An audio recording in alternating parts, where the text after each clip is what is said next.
चला दोस्तांनो, क्रांतिकारी जय भीम जय शिवराय आपल्या व्हिडिओमध्ये स्वागत आहे. आपण आलो होतो बघा 4 तारखेला मुंबईत थोडंसं फिरलो.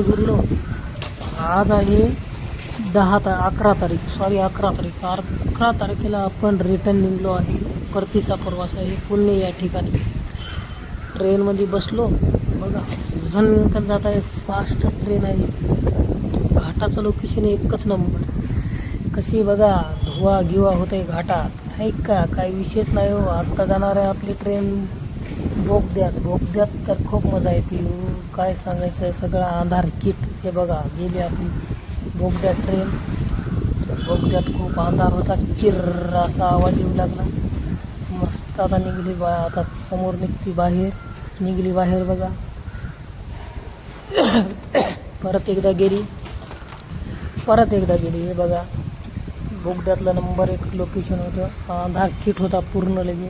त्याच्यात लाईटिंग लावली होती. लाईट मस्त लाईट आहे दिसू लागले. सन जाऊ लागली ट्रेन. काय ट्रेनचा ड्रायव्हर ऐकायच करायला गेला. खूप पळवू लागला ट्रेन तर पळवाच लागते हो त्याला, कारण की ट्रेनचा प्रवास एक नंबर असतो. आम्ही ट्रेनचाच प्रवास करतो, पण ट्रेनचा प्रवास एक नंबर कधी असतो, तो आपल्याला रिझर्वेशन केल्यावर एक नंबर प्रवास. आणि जनरलमध्ये म्हणल्यावर तर काय नाही हो. किती बकऱ्या कोंडल्यावानी कोंडतात माणसं जनरल डब्यात. त्याच्यासाठी ट्रेननं फिरायचं असेल तर रिझर्वेशन करून फिरायचं मस्त लगे. नाही तर मग आपल्यासारखं असाल तुम्ही तर आपल्यासारखं जनरलमध्येच फिरते, कारण की मी पण जनरलमध्येच फिरतो. आपल्याला जनरलमध्येच मजा येते. आपल्याला काय हो रिझर्वेशनची मजा येत नाही. आपल्याला जनरलमध्येच रिझर्वेशनच्या वरची मजा येते. म्हणून आपण कुठं पण जायचं तर जनरल डब्यानंच ना. आपलं काय फिक्स नसते कधी कुठं फिरायचं. ते आपल्या मनात आलं तर आपण निघत असतो. म्हणून आपण काही रिझर्वेशन करत नसतो. रिझर्वेशननं कुठं पैसा घालायचा, जनरलमध्येच जायचं. मस्त सीट भेटली तर भेटली, नाही तर हेच आपला दरवाजावर बसायचं.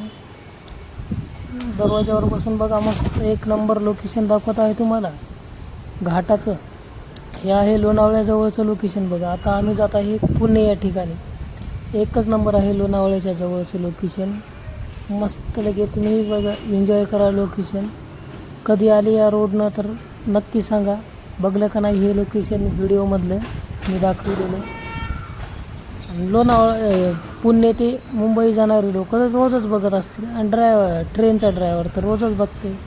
ट्रेनच्या ड्रायव्हरचा काय विषय नाही हो. मस्त त्याला रोज एक रूट भेटते.